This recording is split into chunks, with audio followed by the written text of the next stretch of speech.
Hello students, आप सभी का एक बार फिर से वेलकम करते हैं आपके अपने यूट्यूब चैनल ड्रीम क्लासेस पे। तो चलिए आज की एक बेहतरीन वीडियो को आज आप लोगों के सामने लेकर के आए हैं, जो कि हमारे केमिस्ट्री के कुछ वीवीआई शॉर्ट क्वेश्चन को लेकर के है। ठीक है, जैसा कि बच्चों का कमेंट आ रहा था कि सर अब एग्जाम नजदीक आ गया है, तो कुछ अच्छे अच्छे प्रश्नों को हमें बतलाइए अपने वीडियो के माध्यम से, ताकि हमारा एग्जाम जो है वो बेहतर जा सके। तो चलिए आज से हम लोग जो है केमिस्ट्री के कुछ अच्छे अच्छे जितने भी शॉर्ट क्वेश्चन हैं जो कि इस बार बोर्ड एग्जाम में आने के चांस हैं, उसको हम लोग कवर करेंगे। तो पूरा वीडियो में अंत तक बने रहिएगा, क्लास को छोड़कर कोई भी बच्चे नहीं जाएंगे, क्योंकि आज की वीडियो हमारी ये काफी शानदार होने वाली है आज की क्लास। ठीक है, तो चलिए स्टार्ट करते हैं। और आज आप लोग देखिए, पहले प्रश्न पे हम लोग बात करेंगे केमिस्ट्री की। यहाँ पर ये ड्रीम क्लासेस के द्वारा दी जा रही है। पहला प्रश्न हमारा है क्रिस्टलीय ठोस को परिभाषित करें। ठीक है, जितने भी प्रश्न है सारे इंपॉर्टेंट रहेंगे, और ज्यादा जो इंपॉर्टेंट रहेंगे उनमें हम वीवीआई लगवा देंगे। ठीक है, तो सारा प्रश्न जो है वो पढ़कर जाइएगा एग्जाम में। पहला प्रश्न है क्रिस्टलीय ठोस को परिभाषित करें। देखिए एकदम टॉपिक क्लियर करते हुए चलेंगे। वैसा ठोस जिसमें अवयवी कण, अणु, परमाणु और आयन का व्यवस्था नियमित होता है क्रिस्टलीय ठोस कहलाता है। ठीक है, एकदम सिंपल सा आंसर है कि वैसा ठोस जिसमें अवयवी कण के अंतर्गत आएगा अणु, परमाणु और आयन, इन तीनों का व्यवस्था जो है नियमित होता है क्रिस्टलीय ठोस कहलाता है। ठीक है, एकदम इजी भाषा में याद करेंगे, सरल भाषा में। और जो भी बच्चे हमारे टीम से नोट्स नहीं परचेज किए हैं, वो अगर नोट्स उनको चाहिए 12th के 10th के बोर्ड एग्जाम के इस बार, तो हमारे व्हाट्सएप नंबर पे कांटेक्ट करिए, हमारी टीम आपकी जरूर सहायता करेगी। चलिए दूसरे सवाल की ओर बढ़ते हैं, ज्यादा समय नहीं है। तो दूसरा सवाल हमारा है कि कांच एक अक्रिस्टलीय ठोस है कैसे। ये बहुत ही अच्छा प्रश्न है जी, हर बार एग्जाम में, ये बोर्ड एग्जाम में बनता है। ठीक है, तो इसको इग्नोर नहीं करिएगा, बहुत ही शानदार सवाल है कि कांच एक अक्रिस्टलीय ठोस है कैसे। इसका जवाब जानेंगे कि इसका गुण यानी कांच का गुण जो है द्रव के समान होता है, और इसमें द्रव के जैसा बहने की प्रवृत्ति होती है। जैसे हम द्रव को बहा देते हैं, जैसे पानी वगैरह को, तो वह बह जाती है, उसी प्रकार कांच में भी बहने की प्रवृत्ति होती है, पर इसके बहने की गति अति मंद होती है। ठीक है, ऐसा नहीं कि मतलब ये पानी की तरह एकदम से बह जाएगा, इसकी गति जो होगी वो अति मंद, मतलब बहुत ही धीमा होगा। और यही कारण है कि इसे आभासी ठोस या अतिशीलित द्रव कहा जाता है। ठीक है, याद रखिएगा, या अक्रिस्टलीय ठोस के रूप में इसको हम लोग जानेंगे। और इसी गुण के कारण पुराने भवन या इमारतों की खिड़की या दरवाजे के कांच की ऊपरी भाग पतला, और नीचे पेंदी जो है वो उसका भाग क्या होता है, मोटा हो जाता है। होता क्या है, देखिए एग्जांपल समझिए, थोड़ा सा आप लोग समझिएगा इस टॉपिक को जी। देखिए यहां पर समझिएगा इस पेज पे कि जैसे इमारतों और बड़ी बड़ी इमारतें होती है, वहां पे इस तरह से खिड़कियां जो लगी होती है छतों पे, ठीक है, इमारत पे, तो वहां पे क्या आप गौर करिएगा, कभी जाइएगा कहीं तो देखिएगा कि इस तरह से वहां पे शीशा जो लगा है, ये पूरा क्या लगा हुआ है, शीशा। ठीक है, तो देखिएगा कि ये ऊपर वाला जो परत रहेगा और ये जो नीचे वाला परत रहेगा, तो ये क्या है, धूप के कारण ये पिघल कर धीरे धीरे नीचे आ जाता है, तो ये वाला भाग हो जाता है मोटा, और ऊपर वाला हल्का रहेगा, पतला दिखेगा। ठीक है, ये कभी गौर करिएगा सारे बच्चे। ठीक है, तो यही इसका सटीक जवाब हुआ। ये धूप के कारण क्या होता है, ऊपर वाला हल्का हल्का खिसक कर इसका भाग नीचे आ जाता है, तो ऊपर वाला पतला हो जाता है और नीचे वाला मोटा हो जाता है। यही यहाँ पर कह रहा है कि इसी गुण के कारण पुराने भवन या इमारतों की खिड़की या दरवाजे के कांच का ऊपरी भाग पतला, और नीचे जो पेंदी वाला भाग होता है वह क्या होता है, मोटा हो जाता है। ठीक है, क्लियर है एकदम सारा टॉपिक। चलिए सवाल नंबर 3 पे बढ़ते हैं। एकदम से इग्नोर नहीं करिएगा जी, काफी अच्छा वीडियो ये होने वाला है। ठीक है, लास्ट तक बने रहिएगा, आपका एक एक टॉपिक क्लियर करवाएंगे हम। ड्रीम क्लासेस की जिम्मेदारी बनती है आप लोगों की पूरी जो है संतुष्टि क्लास में मिलना चाहिए आपको। चलिए तीसरा प्रश्न है कि फ्रैंकल दोष एवं शॉर्टकी दोष में अंतर स्पष्ट करें। कहने वाली बात नहीं है, कई बार बोर्ड एग्जाम में ये पूछा है, देख सकते हैं आप प्रीवियस ईयर प्रश्न को पलटिए और वहां पर देख लीजिए। ठीक है, चलिए सवाल क्या था, फ्रैंकल दोष एवं शॉर्टकी दोष में अंतर स्पष्ट करें, तो जवाब क्या होगा, चलिए जवाब क्या होगा। प्रश्न हमारा था जी फ्रैंकल दोष एवं शॉर्टकी दोष में अंतर स्पष्ट करें। यहां पर त्रुटि भी रहेगा एग्जाम में, यहां पे ध्यान देना है, फ्रैंकल त्रुटि एवं शॉर्टकी त्रुटि, तो त्रुटि और दोष एक ही होता है। ठीक है, तो चलिए जवाब जानते हैं, बहुत बार एग्जाम में पूछा है, इस बार पूरा चांस है जी, अच्छे से रट कर जाइएगा सारे बच्चे। ठीक है, फिर बाद में नहीं पछताइएगा कि सर हमने तो पढ़ा ही नहीं, आपने तो कुछ बताया ही नहीं। ठीक है, देखिए जवाब क्या होगा, फ्रैंकल दोष में जानेंगे, वैसा दोष जिसमें अवयवी कण अपने वास्तविक स्थानों को छोड़कर अंतरकाशीय स्थान में विस्थापित हो जाता है, क्या कहलाता है, फ्रैंकल दोष कहलाता है। और इसके जस्ट नीचे हमारा है शॉर्टकी दोष। देखिए दिख रहा होगा आपको कि वैसा दोष जिसमें धनायन तथा ऋणायन का एक या एक से अधिक जोड़ा गायब हो जाता है, क्या कहलाता है, शॉर्टकी दोष कहलाता है। और यह दोष सामान्यतः आयनिक ठोस में उत्पन्न होता है। तो एक सवाल और यहाँ पर क्लियर हुआ कि आयनिक ठोस में उत्पन्न दोष क्या कहलाता है, शॉर्टकी दोष कहलाता है। तो ये बहुत ही अच्छा सवाल था, तो आप लोग बस अंत तक बने रहिएगा क्लास में। अभी और भी अच्छे अच्छे प्रश्न हमारे सामने आएंगे तो उसको हम लोग एकदम लाइन वाइज क्लियर करते जाएंगे। चलिए सवाल नंबर 4, ये देखिए बहुत ही अच्छा सवाल, चौथा नंबर है हमारा। ये देखिए कि राउल्ट का नियम क्या है, स्पष्ट करें। कई बार एग्जाम में, बोर्ड एग्जाम में ये बन चुका है। ठीक है, तो चलिए इस बार भी पूरा चांस है, अच्छे से पढ़कर जाइएगा। प्रश्न हमारा है राउल्ट का नियम क्या है, स्पष्ट करें। तो फ्रांस के वैज्ञानिक राउल्ट जो एक वैज्ञानिक थे, वो कहाँ के थे, फ्रांस के, और इन्हीं के नाम पर एक नियम दिया गया था, उसी को हम लोग राउल्ट का नियम कहते हैं। अब देखिए इसका आंसर क्या होगा कि फ्रांस के वैज्ञानिक राउल्ट ने कई प्रयोग के फलस्वरूप वाष्पशील घटक के आंशिक वाष्प दाब और उसके मोल अंश के बीच एक संबंध दिया। किसके बीच संबंध दिया, राउल्ट जो थे वो बहुत ज्यादा प्रयोग किए और उसके बाद उन्होंने वाष्पशील घटक के आंशिक वाष्प दाब, आंशिक मतलब थोड़ा सा, और उसके मोल अंश के बीच एक संबंध दिया जिसे राउल्ट का नियम कहा जाता है। काफी इजी और सरल भाषा में इसको हम लोग याद करके जाएंगे। ठीक है, चलिए सवाल नंबर 5 पे बढ़ते हैं, एकदम आराम आराम से। और जिन बच्चों को स्क्रीनशॉट लेना है वो लेते चलेंगे, नोट्स बनाना है नोट्स बना लीजिए।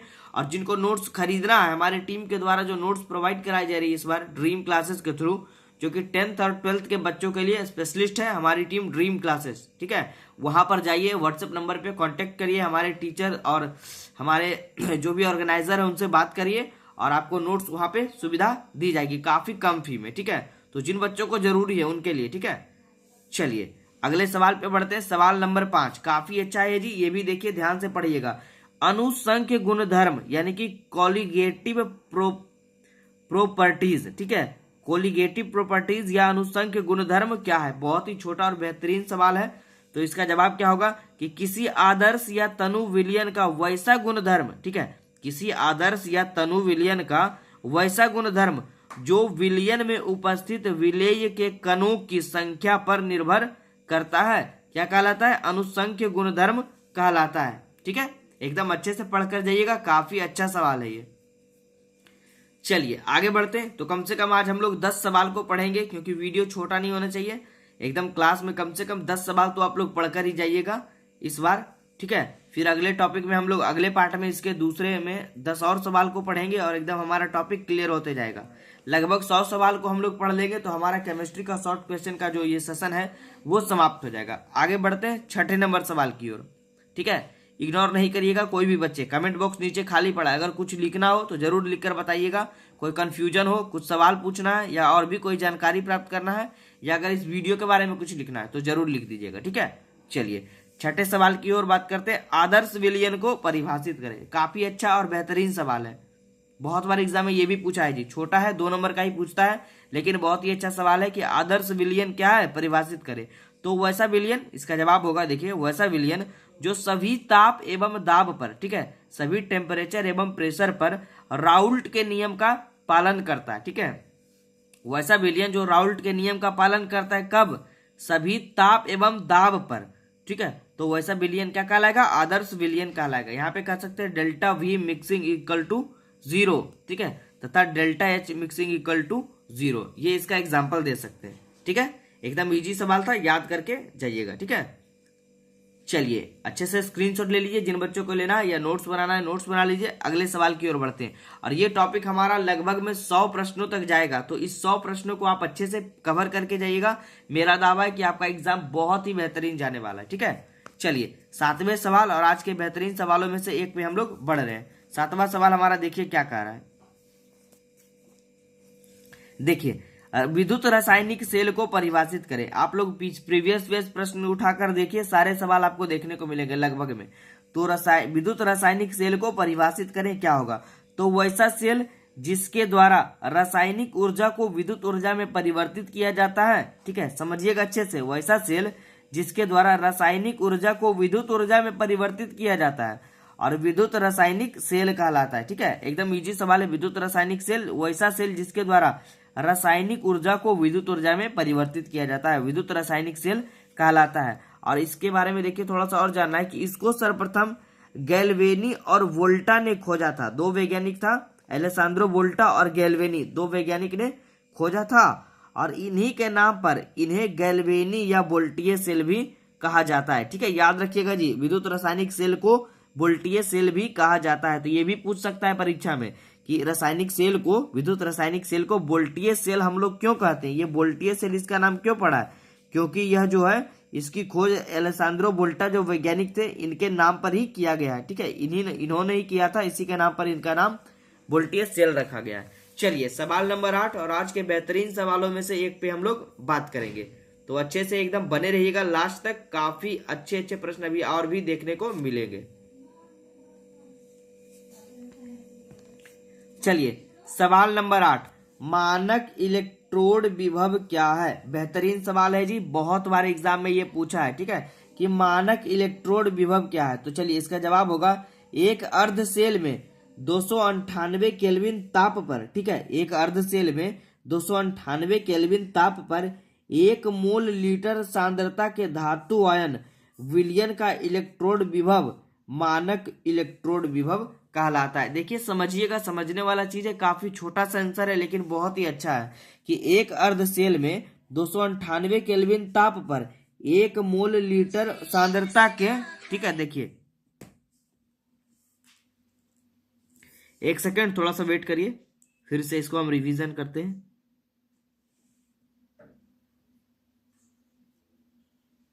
चलिए अब देख लेते फिर से कि एक अर्ध सेल में 298 केल्विन ताप पर 1 मोल लीटर सांद्रता के धातु आयन विलयन का इलेक्ट्रोड जो होता है वो विभव मानक इलेक्ट्रोड विभव कहलाता है। ठीक है, चलिए आगे बढ़ते हैं सवाल नंबर 9 पे। काफी अच्छा सवाल ये भी है, लवन सेतु क्या है, इसके कार्यों को लिखें। चलिए इसका जवाब जान लेते हैं कि लवन सेतु प्रतिलोमिक यू आकार की कांच की एक नली होती है जो दोनों अर्धसेलों को जोड़ता है। ठीक है, एकदम सटीक आंसर है इसका। देखिए कि लवन सेतु प्रतिलोमिक यू आकार की कांच की एक नली होती है जो दोनों अर्धसेलों को जोड़ता है और इसमें अक्रिय वैद्युत अपघट्य जैसे पोटेशियम क्लोराइड, अमोनियम क्लोराइड और अमोनियम नाइट्रेट का संतृप्त विलयन भरा रहता है और इसके कार्य इस प्रकार है। ठीक है, तो लवन सेतु का परिभाषा आप लोग अच्छे से पढ़ लीजिए एकदम कंफ्यूजन दूर करके। अब इसके कार्य भी पूछता है कभी कभी एग्जाम में कि लवन सेतु के कार्यों को लिखे, तो इसके कार्य इस प्रकार है। पहला, लवन सेतु दोनों अर्धसेलों को जोड़ता है, जोड़ने का कार्य करता है। दूसरा, यह आंतरिक सेल परिपथ को पूर्ण करता है, यह आंतरिक सेल पूर्ण परिपथ को पूर्ण करता है। समझिए इस टॉपिक को समझिए, यह आंतरिक सेल के परिपथ को पूर्ण करता है मतलब पूरा करता है। ठीक है, और इसका जवाब नंबर 3 है कि यह दोनों अर्धसेलों के वैद्युत अपघट्य के विद्युत उदासीनता को कायम रखता है मतलब जारी रखता है। ठीक है, चलिए आगे बढ़ते हैं नेक्स्ट प्रश्न की ओर। देखिए 10वां सवाल, 10वां सवाल भी काफी अच्छा है जी, बेहतरीन सवालों में से एक है कि फैराडे के विद्युत अपघटन के नियम को लिखें। कई बार बोर्ड एग्जाम में ये बना है प्रश्न कि फैराडे के विद्युत अपघटन के नियम को लिखें। तो चलिए इसका जवाब जान लेते हैं कि किसी विद्युत अपघट्य में प्रवाहित विद्युत आवेश और इलेक्ट्रोड पर मुक्त पदार्थ के मात्रा के बीच फैराडे ने संबंध दिया। फिर से पढ़ेंगे, देखिए किसी विद्युत अपघट्य में प्रवाहित विद्युत आवेश और इलेक्ट्रोड पर मुक्त पदार्थ के मात्रा के बीच फैराडे ने एक संबंध दिया जिसे फैराडे के विद्युत अपघटन का नियम कहते हैं। ठीक है, चलिए और एक और सवाल हम लोग पढ़ लेते हैं आज का लास्ट, तो हमारा ये टॉपिक जो है क्लियर हो जाएगा। फिर अगले पार्ट में हम लोग 12वें प्रश्न से आगे बढ़ाएंगे इस पार्ट को। तो कोई भी बच्चे इग्नोर ना करें और जितना ज्यादा हो अपने दोस्तों के पास इस वीडियो को शेयर कर दीजिएगा लास्ट में क्लास होने के बाद, ताकि वो भी इसका लाभ उठा सके और आने वाले बोर्ड एग्जाम में अच्छे मार्क्स को कवर कर सके। सवाल नंबर 11 हमारा है कि विद्युत रासायनिक तुल्यांक क्या है। बहुत ही अच्छा और बेहतरीन सवाल है, विद्युत रासायनिक तुल्यांक क्या है। जवाब होगा किसी वैद्युत अपघट्य में 1 एम्पियर विद्युत धारा या फिर से देखिए, किसी वैद्युत अपघट्य में 1 एम्पीयर विद्युत धारा या 1 कूलाम्ब आवेश 1 सेकेंड के लिए प्रवाहित किया जाता है तो इलेक्ट्रोड पर मुक्त हुए पदार्थ की मात्रा ही रासायनिक तुल्यांक कहलाता है। ठीक है, एकदम सवाल का जवाब एकदम सटीक है, एकदम समझने वाला है। बस अच्छे से पढ़ लीजिएगा, आपका एक एक कंफ्यूजन दूर हो जाएगा। ठीक है, तो चलिए आज की इस वीडियो में इतना ही। मुझे उम्मीद है कि आप सभी बच्चों को हमारा ये क्लास काफी अच्छा लगा होगा। तो बस वीडियो को लाइक कर दीजिए, चैनल को सब्सक्राइब नहीं किए हैं तो सब्सक्राइब कर दीजिए और हमारे चैनल पे बने रहिए। ड्रीम क्लासेस पे भरोसा रखिए, आपकी पूरी मदद की जाएगी इस बार बोर्ड एग्जाम के लिए। ठीक है, तो चलिए रहने देते हैं, अगले पार्ट में मिलेंगे इसके नेक्स्ट टॉपिक को लेकर।